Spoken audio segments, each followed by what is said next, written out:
അതെ, നമുക്കിന്ന് വ്യത്യസ്തമായ രീതിയിൽ നമ്മുടെ വീട്ടിൽ തന്നെ ഒരു പുട്ടുപൊടി ഉണ്ടാക്കിയാലോ?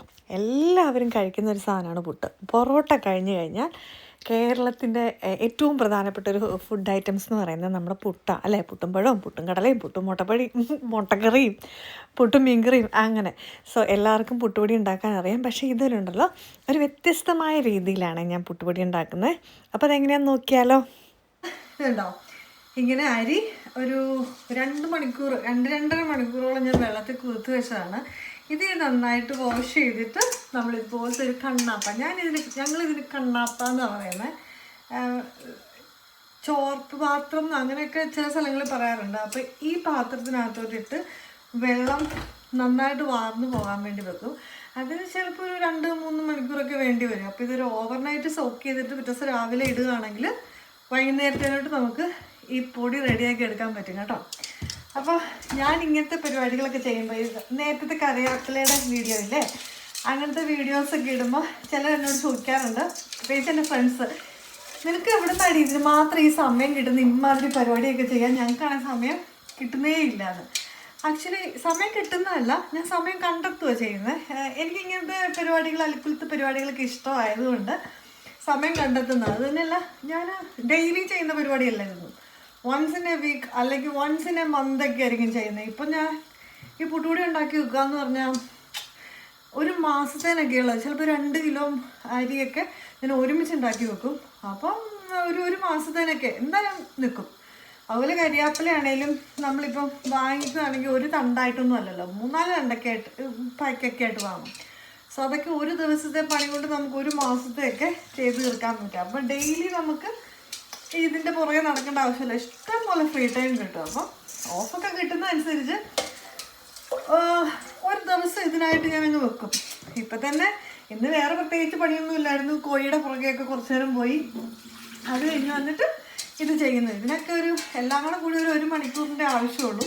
അപ്പോൾ സമയം കിട്ടുന്നില്ല, നിനക്ക് എവിടുന്നാണ് ഈ സമയം കിട്ടുന്നതെന്നുള്ള ചോദ്യത്തിന് പ്രസക്തി ഇല്ല കേട്ടോ. അപ്പം നമ്മളതൊക്കെ കണ്ടെത്തി എടുക്കുകയാണെങ്കിൽ നമ്മുടെ എല്ലാ കാര്യങ്ങളും നല്ല അടിപൊളിയായിട്ട് നടന്നു കിട്ടും. ഇത് കണ്ടോ, ഇങ്ങനെ അങ്ങ് വെച്ചാൽ മതി. ഒരു 2 മണിക്കൂർ കൊണ്ട് നമുക്കിത് നന്നായിട്ട് വെള്ളം പോയി ഡ്രൈ ആയിട്ട് കിട്ടുമേ.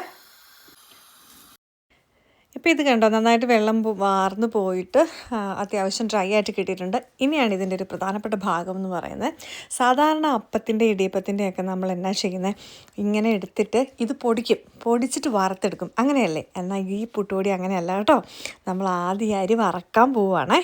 അപ്പം അതിന് വേണ്ടിയിട്ട് അടി കട്ടിയുള്ള ഒരു തവ എടുത്തിട്ട് നന്നായിട്ട് ചൂടാക്കുക. ഹൈ ഫ്ലെയിമിൽ തന്നെ ഇട്ട് ചൂടാക്കിയിട്ട് മീഡിയം ഫ്ലെയിമിലോട്ട് മാറ്റിയിട്ട് നമ്മുടെ ഈ അരി അങ്ങ് ഇട്ട് കൊടുക്കുക. കുറച്ച് വെള്ളമുണ്ട്, വെള്ളമല്ല ഒരു വെള്ളമയമുണ്ട്, അതാണ് കണ്ട പുകയും തീയൊക്കെ വരുന്നത്. സോ അതിനുശേഷം മീഡിയം ഫ്ലെയിമിലിട്ടിട്ട് നമ്മൾ നന്നായിട്ട് ഇളക്കി കൊടുക്കണം. ആദ്യം ഒരു 2-3 മിനിറ്റ് നന്നായിട്ട് ഇളക്കണം, അല്ലെങ്കിൽ അടിയിലിങ്ങനെ ചോറ് പോലെ ഇത് വെന്ത് പിടിക്കും. സോ അതില്ലാതിരിക്കാൻ വേണ്ടി 2-3 മിനിറ്റ് നമ്മൾ കണ്ടിന്യൂസ് ഇങ്ങനെ ഇളക്കി കൊടുക്കണം. പിന്നെ നമുക്കതങ്ങ് ലോ ഫ്ലെയിമിലോട്ട് ഇട്ടിട്ട് അങ്ങ് മാറിപ്പോകാം. പായസമൊക്കെ ഉണ്ടാക്കുമ്പോൾ ഇളക്കുന്ന പോലെ കണ്ടിന്യൂസ് ഇളക്കിക്കൊണ്ടിരിക്കേണ്ട ആവശ്യമില്ല കേട്ടോ. അതിൻ്റെ വഴിക്ക് അങ്ങ് വിട്ട് കൊടുത്താൽ മതിയേ. ഈ ഒരു പരുവത്തിലാണെങ്കിൽ നമ്മൾ അരി വറുത്ത് തീ ഓഫ് ചെയ്ത് വെക്കേണ്ടത്. ഇത് കണ്ടോ, ഇത് തീരെ ഡ്രൈ ആയി പോകാനും പാടില്ല, എന്നാൽ കളറ് മാറി ഒന്നിനോടൊന്ന് കട്ട പിടിക്കാതെ വിട്ട് കിട്ടുകയും ചെയ്യണേ. ഞാൻ പുട്ടുപൊടി ഉണ്ടാക്കിക്കൊണ്ടിരിക്കുന്നതിൻ്റെ ഇടയ്ക്കാണ് നമ്മുടെ ജിനു സാറ് ഡ്യൂട്ടി കഴിഞ്ഞ് വന്നത്. സോ അദ്ദേഹത്തിന് ഒരു ചായ കൊടുത്തിട്ട് ബാക്കി പുട്ടുപൊടി ഉണ്ടാക്കാം. ഇതാ, കുടിച്ചോളൂ. സ്നേഹനിധിയായ ഭാര്യ. അതെ, എൻ്റെ ഏലക്കാപ്പൊടി ഇട്ട് ചായ കുടിച്ചു. പഞ്ചസാരയൊക്കെ കുറച്ച് ഷുഗർ വരാതിരിക്കാൻ വേണ്ടിയിട്ട്. അപ്പോൾ ജിനു അവിടെ നിന്ന് ചായ കുടിക്കട്ടെ, നമുക്ക് പുട്ടുപൊടിയുടെ ലാസ്റ്റ് സ്റ്റേജിലോട്ട് കിടക്കാം. എന്നിട്ട് ഇങ്ങനെ ഒരു മിക്സിയുടെ ജാറിനകത്തോട്ടിട്ടിട്ട് നന്നായിട്ട് പൊടിച്ചെടുക്കണം. ഓക്കെ, പൊടിച്ചിട്ട് ആ പൊടിയുടെ പാകം ഞാൻ കാണിച്ചു തരാവേ. ഇത് കണ്ടോ മക്കളെ, അപ്പോൾ ഈ ഒരു പരുവത്തിനാണ് നമ്മൾ പുട്ട് പൊടിച്ച് എടുക്കേണ്ടത്. കണ്ടോ, അപ്പോൾ ഞാൻ 1 കിലോയുടെ ലിഡിലിൽ നിന്ന് വാങ്ങിച്ച 55 പെൻസിൻ്റെ ആണ് ആ പാക്കറ്റാണ്. ആ പാക്കറ്റ് കൊണ്ട് ഉണ്ടാക്കി ഇത്രയും പൊടി എനിക്ക് കിട്ടി. കണ്ടോ, ഇത് നമ്മൾ ഒരു പാക്കറ്റ് പുട്ടുപൊടി നമ്മൾ കടയിൽ നിന്ന് മേടിക്കണ എത്ര, 2.5 പൗണ്ട് 2.7 അത്രയും കണ്ടാണെന്ന് തോന്നുന്നു. ഞാൻ 1-2 പ്രാവശ്യം വാങ്ങിച്ചിട്ടുണ്ട്.